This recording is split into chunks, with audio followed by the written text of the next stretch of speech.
Good evening.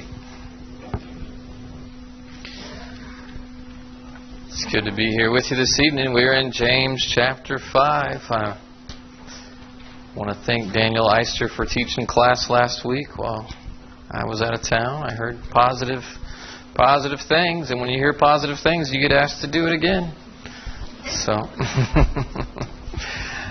that's good. Before we get started, I want to begin with prayer. Nathan, would you lead us in prayer as we start? Father, let's together. Our great and high and holy and righteous Father in heaven, we are so thankful that we can gather here midweek and we can escape the things of the world, Father, and come together as Christians of like-minded faith, that we can study your word and be preserved throughout time and history, and we have your commands, that we have examples that we can learn from, Father. We are so thankful for that. So thankful that we can gather together as a body, that we can be the light in this community. Father, we are so thankful for your love, for your great Son that left the throne of heaven and died on the cross for all of us, Father, that shed his blood, and one day we can have that eternal home of glory in heaven with you. Father, we are so thankful for this church, for our elders that serve here, for our deacons, for Josh and the work that he does. We just pray for him and his family. Continue to bless them, Father. Our efforts here as we strive to do what is right, to fulfill your word and your will, Father. Father, as we open up the study of James and continue this study, we just pray, Father, that you would allow us to have open hearts, open minds to the things that we're going to study tonight.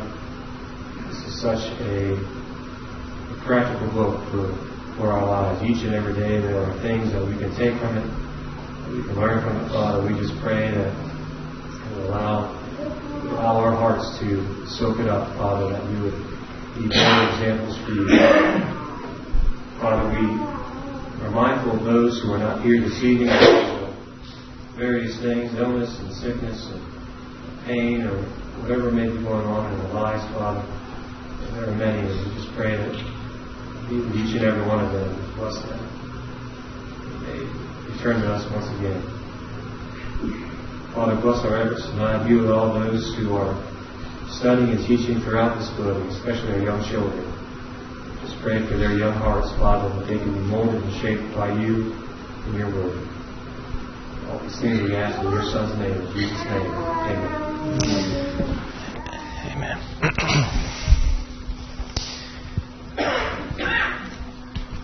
As we keep working through James, we're thinking tonight about the temptations of the rich. You know, sometimes being rich isn't all that it's cracked up to be. Especially as you read James chapter 5 here. Especially if you've been immoral with your riches and how you've gained them. There can be a lot of burden that comes with riches and a lot of responsibility, and sometimes there can be a lot of pressure and a lot of stress that comes along with it. John Rockefeller, he said this: "I have made many millions, but they have brought me no happiness."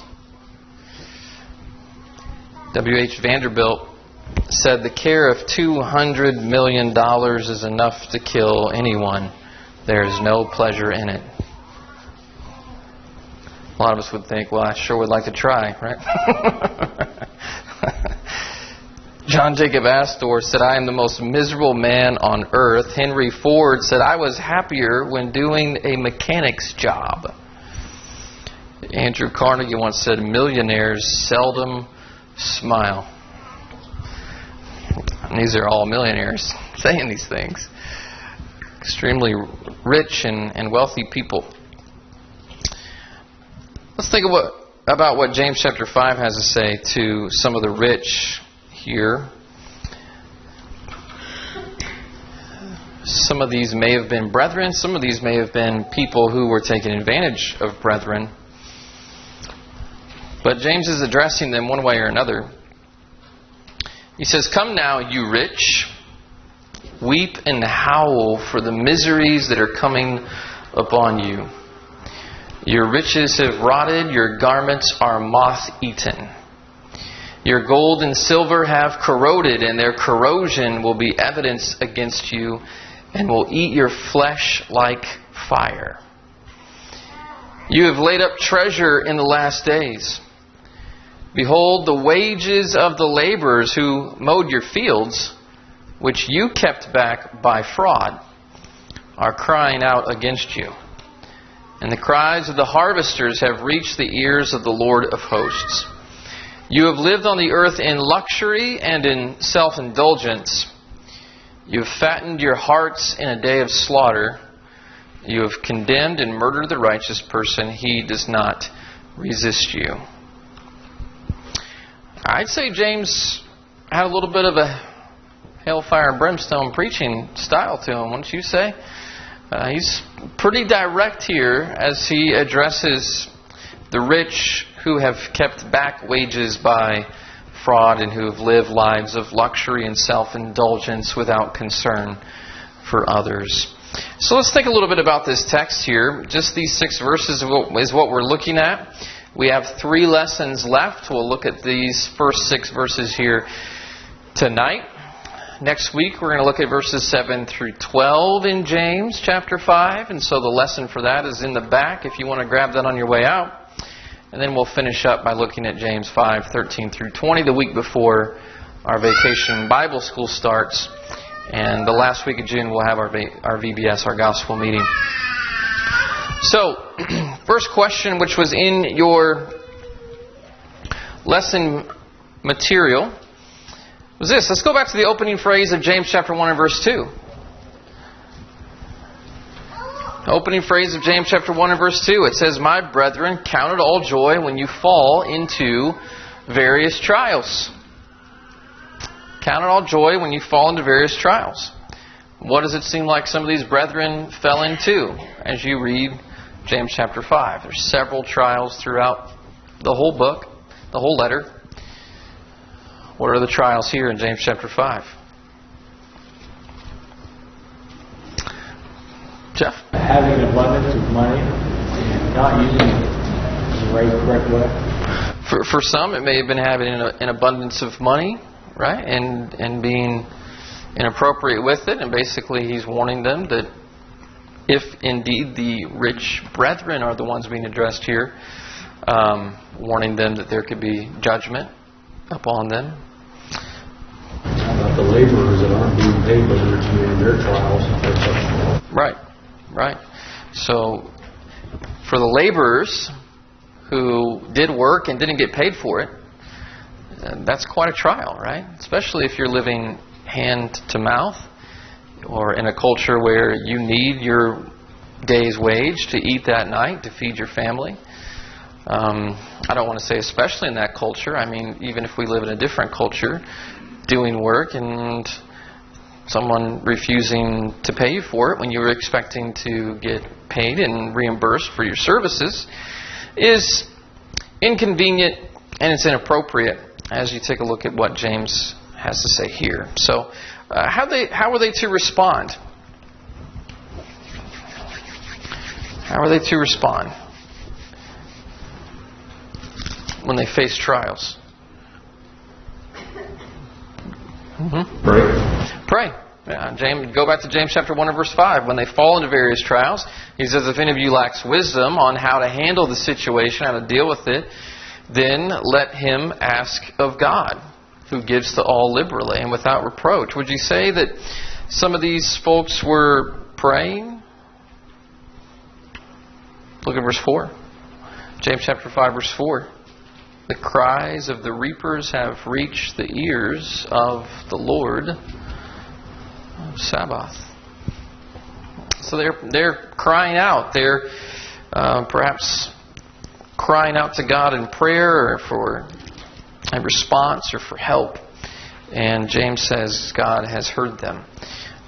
So some of them were being taken advantage of, right? So you go on to question 2 here and you see that they responded with prayer.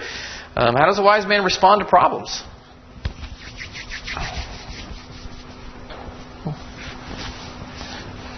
pray, right? James chapter 5.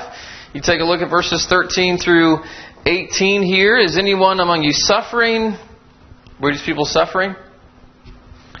Let him pray.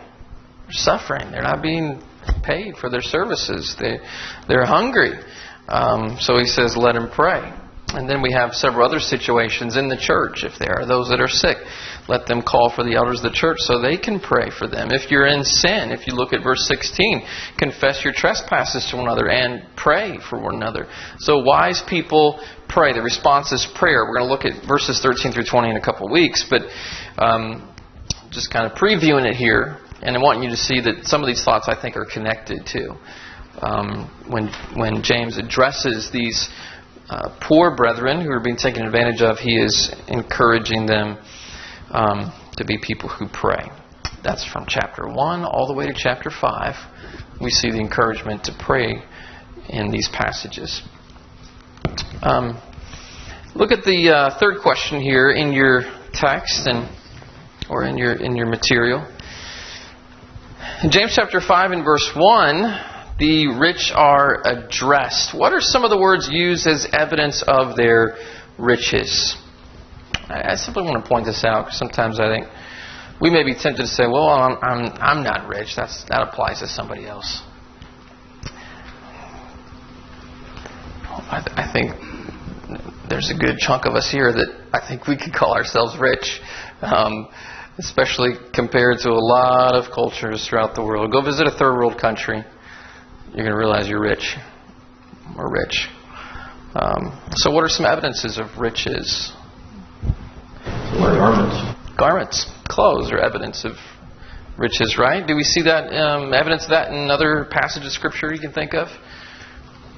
Garments were a sign of wealth or riches.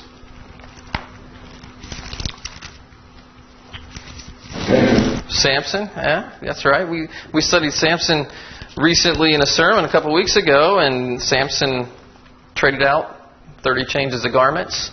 That was part of his bet. And so it's a sign of riches. Look at Genesis chapter 45 and verse 22.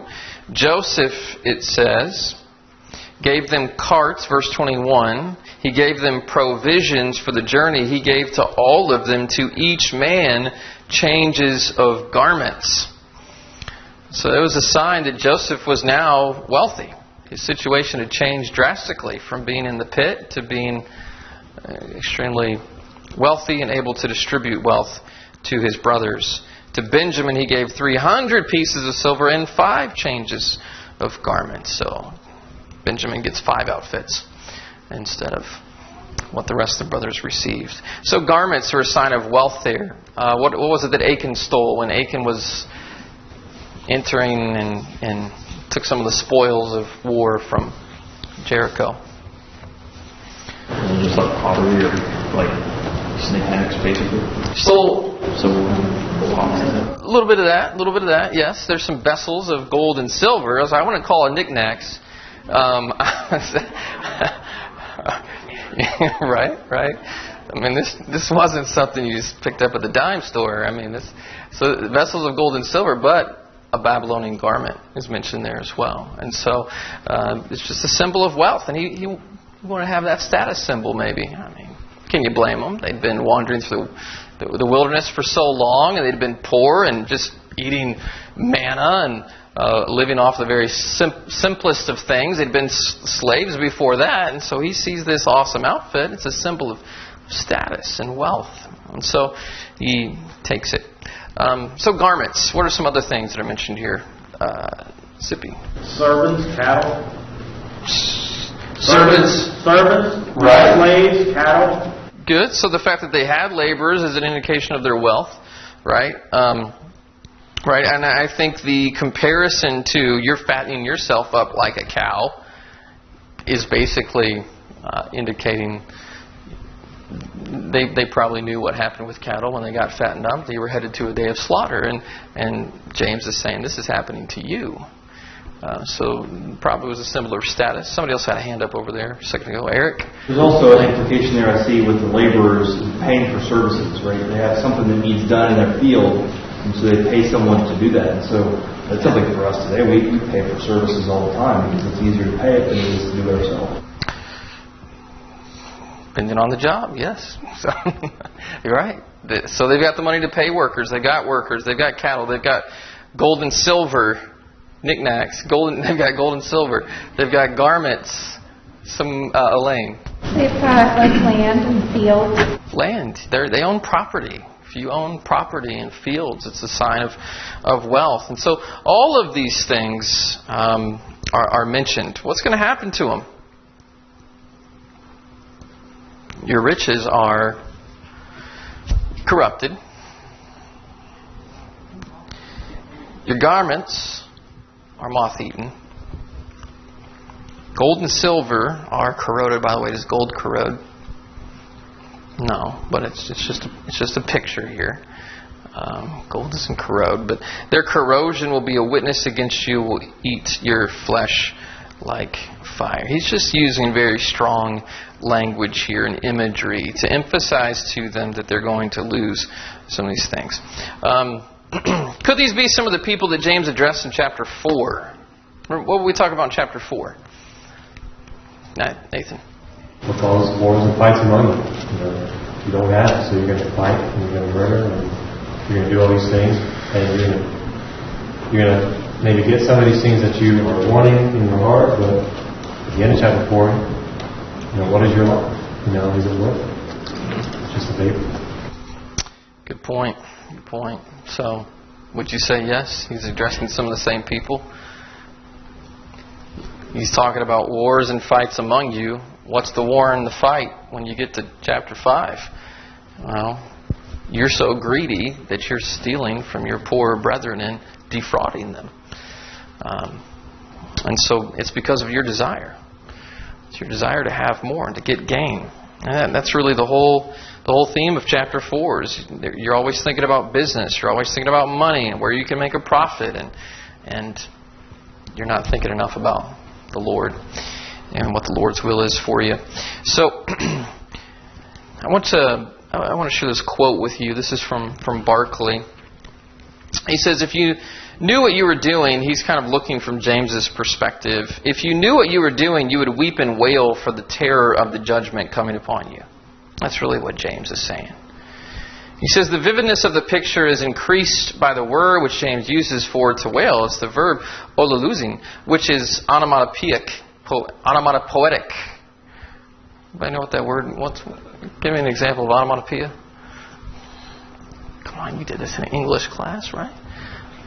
Elaine? Isn't it a word that sounds like a sound, like right. bang or? Yeah. All those comic book sounds, right? Vroom and bang. Right, it sounds like it is. And so this is a word that James seems to use that sounds like, oh Louise, you're weeping and you're wailing and you're shrieking and you're howling. The word is onomatopoetic. It carries its meaning in its very sound. It means even more than to wail, it means to shriek. And the authorized version is often translated to howl, and it depicts the frantic terror of those on whom the judgment of God has come. We might well say that it's the word which describes those undergoing the tortures of the damned. A strong language.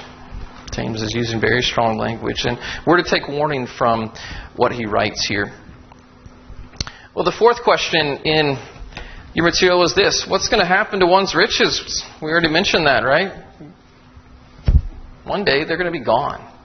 Your garments are going to get old and moth-eaten and they're going to wear out. And gold and silver is going to, eventually it's going to be somebody else's. Your grain and your corn is going to corrode. So what do we need to lay up instead? Jesus says treasures in heaven, right? Lay not up for yourselves treasures on earth where moth and rust corrupt. I wonder where James got that idea from, by the way, that he writes here in James 5. Sounds very similar to what Jesus had said in Matthew 6. Instead, lay up for yourselves treasures in heaven where neither moth nor rust corrupts. So, lay up heavenly treasures. Think about heavenly and spiritual things. this remind you of any parables in the Scriptures of individuals who didn't lay up heavenly things, but they were busy laying up earthly treasures?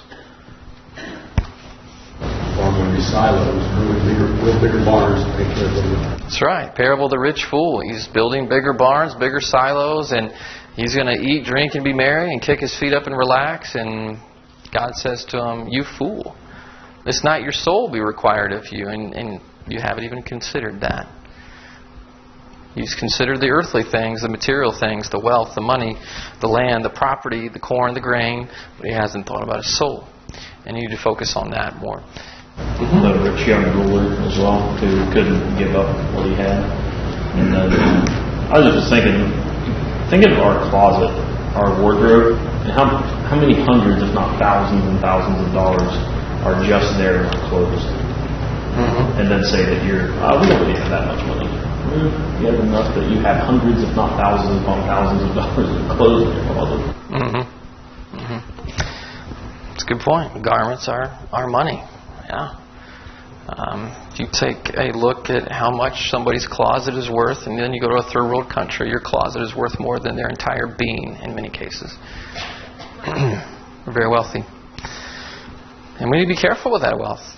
Make sure that we're using it wisely. Make sure that we're not allowing other people to suffer while we enjoy the luxuries of life. And that's really one of the main points here. It's not just don't defraud people. It's that don't live in luxury, and the other words here is fattening yourself while other people that you could help are suffering. There needs to be some thought for others, what we can do to help. Question 5 here is James rebuking these men just because they are rich? And I do think we need to make a distinction there. Rich. It's not all about having money. Money doesn't do anything. It just sits there. It's what you decide you want to do with money. It's all in, because it's a vehicle. You can do just as much good with money as you can evil or not so good. I mean, you could take $1 million and go to Haiti, probably one of the poorest countries, or Iraq or Afghanistan, and give aid to those people that really understand poor. Get Bibles for all those folks and do that kind of good. Or you go get yourself a Mercedes and buy yourself a big mansion or something like that and thumb your nose at the Lord. Was it John Huntsman that gave all his money away? Who's that? John Huntsman. I don't know. He gave it away. He clearly gave it away. He would only give his kids so much. Yeah. Because it seemed a problem. They had to earn their money instead of having to handle it. There's another flip side of things there, right? of the money discussion. So what are the sins here of these people? You've kept back money by fraud. You owe people money and you're not paying them. Anybody ever had somebody owed you money and didn't pay you? I'm sure almost anybody in business could raise their hand, right? That there are people that take advantage of you. You know what? Sometimes we take advantage even more of our friends. Even our brethren sometimes. Because, well, they're my brother, they'll forgive me. And so it's not fair to take advantage of your brethren. You need to pay your bills. That's just the simplest way to put it. Pay people what you owe people. That's being fair with people. I was going to say that when we go back to chapter 4, what's really going on? And they're being selfish. Right? They're putting themselves before God. They're putting themselves before other people. In chapter 5, verse 5, we live on the earth in luxury and self-indulgence. They're putting their wants and their needs above God, and their wants and their needs above other people. And chapter 4 and 5 really just go hand in hand. And He gives something in chapter 4, submit to God, draw near to God, humble yourself, those types of things. But those that are rich, they're not depending on God, they're depending on the riches to get them through. Mm-hmm. Eric? There's also the statement of they're crying out against you. Sometimes we try and plead ignorance. Well, I didn't know that this person needed help. They're being told, this is what you're doing wrong against us, and they've done nothing about it. Mm-hmm. So they're being confronted in essence, and it says the cries go to the Lord. They're not doing anything about it. And so they've been told, and they're ignoring it. Right. Elaine? When I read this, what kind of catches my attention is the word luxury. And like the other stuff I can be like, oh, I'm not defrauding anyone. But maybe there are luxuries that I have that are really not the best place for my heart to be, if that makes sense at all. Mm-hmm. Yeah, I think that's a great point. And I think that's getting kind of at the heart of the situation. It's not just... and thus the point of the question. It's not just defrauding people. Sometimes it's living in the lap of luxury, and while there's people around you that you could be helping that are suffering, you could do something, and you're just ignorantly and selfishly going through life without concern for those. Casey? So when we read Job was very wealthy. But God loved him and trusted him, loved his heart. But if you read like the rich man Lazarus walked right past. We walked right past Lazarus. The rich man walked right past Lazarus all the time, and he was covered in sores right at his gate. He just ignored him. And I think that's a great example. I read something about the rich man Lazarus, and I'm probably, it's at the end of my lesson, and I'm not going to get to the end of my lesson, but so I'm going to throw it out here. Why is the rich man named or not named, and Lazarus is named? Did you ever think about that? Because the rich man could be you or me. The rich man could be you or me. I think that's a way to look at it. In this life, what's that? Still had brothers. Still had brothers, right? Yeah. Just a thought, just an opinion. But in this life, who are the people that get their names out there? Right? Rich, you've got status, you've got power, so your names are in the paper, your names are on the news. You're the Kardashians, right? So we know those people's names. People who are on the sidelines watching, we know their names, right? From God's perspective, who does God remember in this story? It's not the rich man. God's noticing Lazarus, the one who's been neglected. He knows his name, and I think that's awesome that God knows and recognizes the little people who are serving him, and will discard with the rich people who reject him and do not care for his people in eternity. I think it's looking at things from heaven's perspective. Again, just a little bit of an opinion, but I think it's interesting that Lazarus is the one that gets named. That's just not normally how it is in general in life. So we've got some of the indictments. They're self-indulgent. They're living in luxury. Let's look back to the Old Testament law a little bit, because these are folks that had converted from Judaism. This is early in the church's history, because James is one of the earlier books and letters that are written. But what were some of the specific regulations God had set up? Let's take a look at some, because I want you to see God does care about being fair with other people when it comes to our finances and when it comes to work. God cares about, I'll just put it this, social justice. Certainly financial justice, if you want to put it that way. In Exodus 20 and verse 15, you shall not steal, right? One of the 10 Commandments. Let's look at some other stuff. Let's get a little deeper with it. Deuteronomy 24, verses 14 and 15. You shall not oppress a hired servant who is poor and needy. This is Old Testament law, but it's Old Testament law that even in the law of Moses, God was looking out for those who were poor and those who were needy. Whether it be one of your brethren or one of the aliens who is in your land within your gates. You can't say, well, I'm not going to oppress my Jewish brother, but that person from another country that's here, they deserve it. Right? Those illegals that are here, they deserve to be defrauded. Jewish law, if they work for you, you still need to pay them. Each day you shall give him his wages, and not let the sun go down on it, for he is poor. He set his heart on it, lest he cry out against you to the Lord, and it be sin to you. Look at Leviticus chapter 19 and verse 13.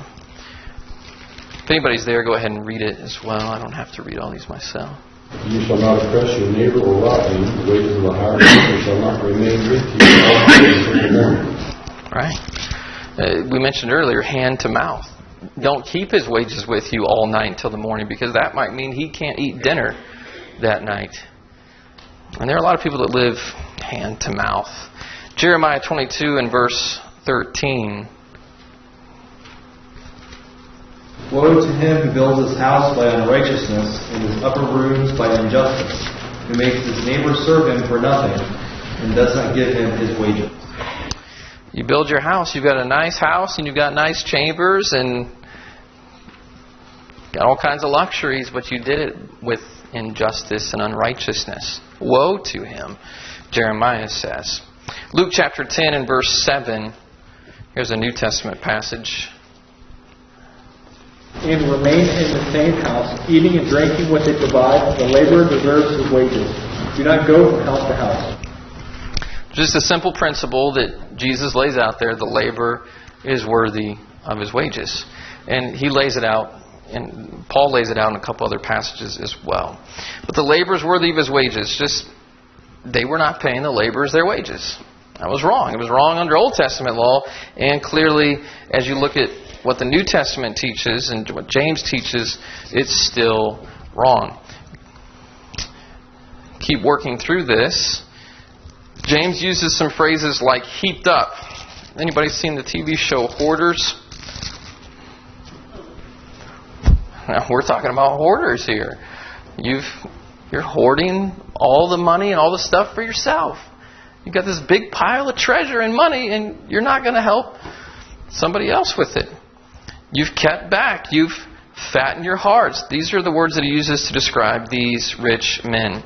Amos really, in terms of Old Testament prophets, he really hammers on this type of sin as well. And so I thought we might look at some of these Amos passages for a moment. Amos chapter 3 verse 10 says, "They do not know to do right, says the Lord. They store up violence and robbery in their palaces."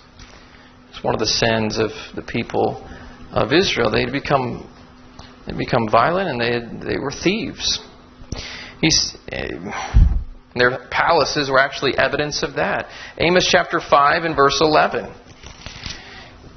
Amos again says, "Because you tread down the poor, what do? Well, you take grain taxes from him. Though you have built houses of hewn stone, yet you shall not dwell in them. You have planted pleasant vineyards, but you shall not drink wine from them." The reason why he says you're not going to enjoy all these things you've built is because you've built these things by taking from others and taking advantage of others.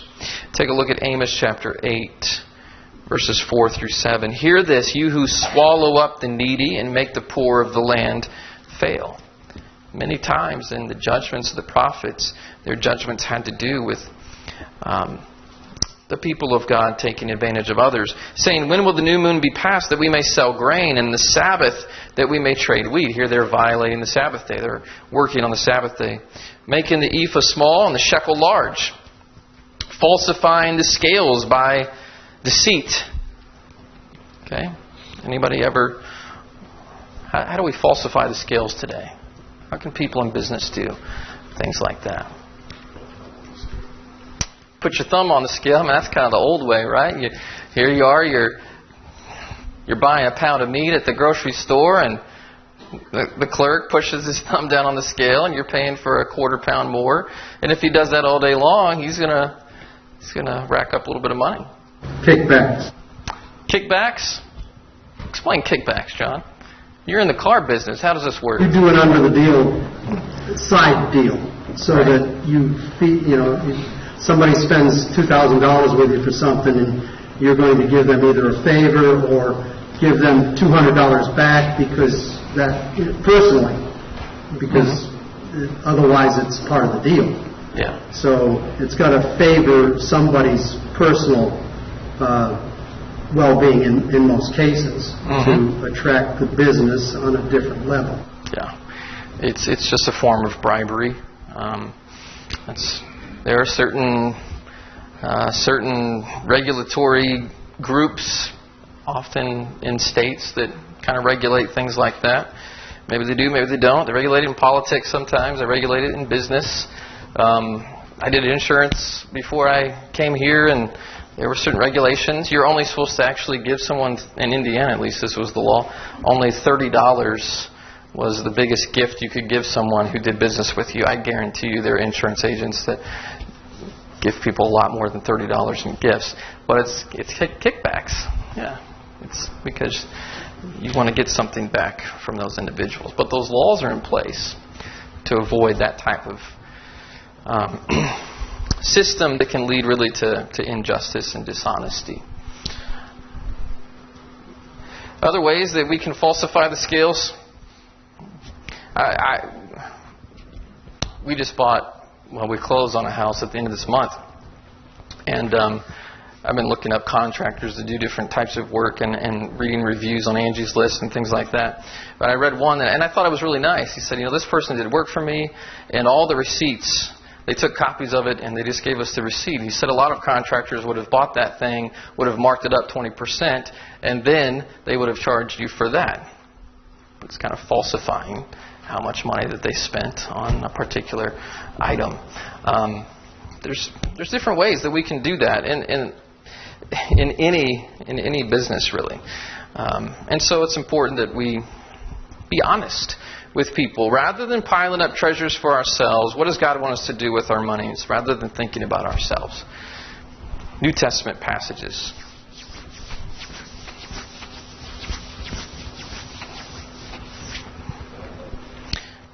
Use it to help others. Think about other people. Yeah. 2 Corinthians chapter 12, verse 14. What does that say? To raise your kids, not the other way around. Or provide for your kids, not the other way around. Right. Right. The children ought not to lay up for the parents for the children. So try to help your children have a solid foundation. I think Arthur made a good point. It's this kind of fine balance we walk, right, between spoiling our children, but at the same time still trying to make sure that we enable them and give them some type of a foundation for their future. So there's a principle here, though. You should maybe have something to give to your children in terms of inheritance. That's a kind thing to do. 1 Timothy 5 and verse 8. Provide for your own. Provide for your own. If any man does not provide for his own, he's worse than an infidel. Provide for your family. That's what we should do. In Ephesians 4 verse 28. We labor with our hands, working what is good. What do we do with the extra money that we might have? So we need to share. We look at how we might be able to help others, and we consider other people with some of that extra money where we can help. There's no specific dollar amount. There's no specific percentage the Scripture lays down. Everybody's situation is different. Everybody's family situation and their contacts and financial situation is different. But that principle is there to think about how we can help other people with the excess money that we have, and consider that. This is what Wiersbe writes on that phrase, "you kept back by fraud." He says, the Bible does not discourage the acquiring of wealth. And so we want to point that out. It really doesn't. In the law of Moses, specific rules are laid down for getting and securing wealth.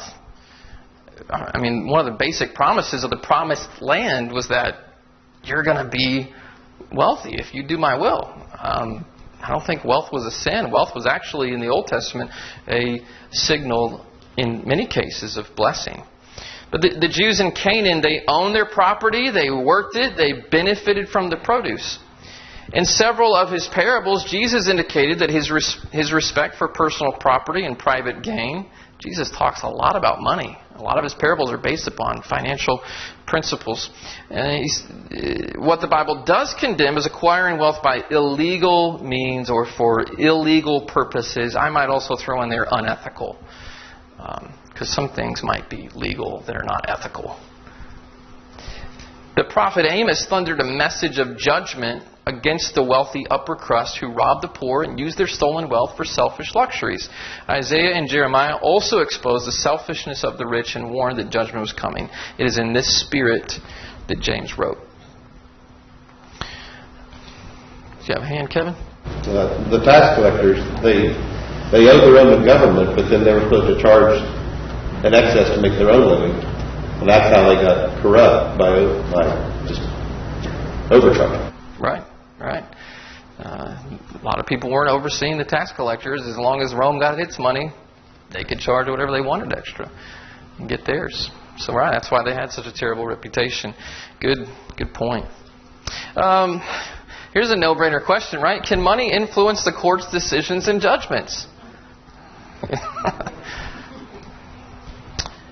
Is it possible that you can hire a good enough lawyer and pay off a judge or a jury member and influence a decision? Well, yeah. What were some of the regulations that God set up in the courts to avoid this problem? Because I want you to see, again, in the Old Testament, God did try to prevent this type of occurrence. Exodus chapter 18, just look again at some of these Old Testament passages. Verse 21, you shall select from all the people able men, such as fear God, men of truth, hating covetousness, and place such over them to be rulers of thousands, rulers of hundreds, rulers of 50s, rulers of 10s. So first of all, God said you put people in the position of judging others who are people who hate covetousness. They're not covetous, greedy people. How do you establish that? Well, that's an interesting question. I go back to the insurance example, but I can tell you that when you get appointed to become an insurance agent or whatever, if you've been guilty of some type of financial crime in the past or something like that, then you aren't going to get appointed. You can't be in that position. I had a coworker that got in trouble legally for some things, and he's no longer an insurance agent in Indiana because of that. And so we do have state laws and federal laws that try to help prevent those types of things, that try to say, hey, if you've been guilty of covetousness by some financial crime you've committed, then there are certain roles that you cannot play. I'm pretty sure that if that were the case and somebody was up to be a judge in our local courts or Supreme Court justice, some of those things would get brought out into the light and would prevent some people from performing those duties. Leviticus chapter 19 and verse 15. Leviticus 19 and verse 15.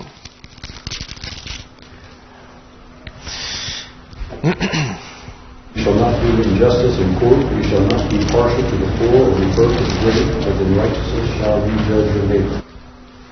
In righteousness, judge rightly. Don't show favoritism to the rich or to the poor. You could look at some of those other passages, but I think we understand this principle, right? That money can be used to sway decisions and judgments, and if you're the one who's in power, that can be a situation that you can take advantage of. And if you're one who's not in power and you're poor, you can be taken advantage of very easily. And you have nothing to do. You're not in power. You don't have friends in high places. You don't have money to pay off friends. And that was the situation I think some of these brethren were in. Eric. God even sets that up as a regulation in the church. Deacons are not to be greedy for dishonest gain. Right. That's a qualification. That's an expectation. Yeah. And if there's a deacon that is greedy for for that gain, then he's not qualified. Yeah. Some of the first deacons appointed are a good example as to why. They're handling food that's going to be distributed to other people.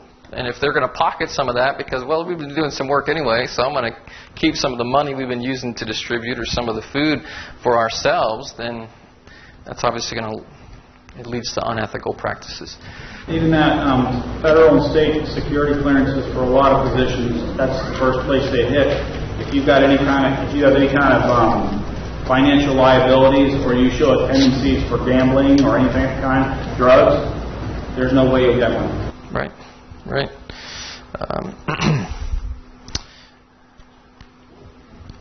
You guys ever seen this comic? Remember the golden rule, the king says? What's that? Whoever has the gold makes the rules. That's unfortunately sometimes the way that it is, and sometimes that's the way it was in James's time. There's kids back there. That means I need to be done. So thank you. Thank you for your attention. Look forward to... If you ever have questions about anything we didn't cover, feel free to ask that. I got nothing but time, right? We got a whole 7 days until the next time we have class. So shoot me an email, text me, call me, set me down. We can talk.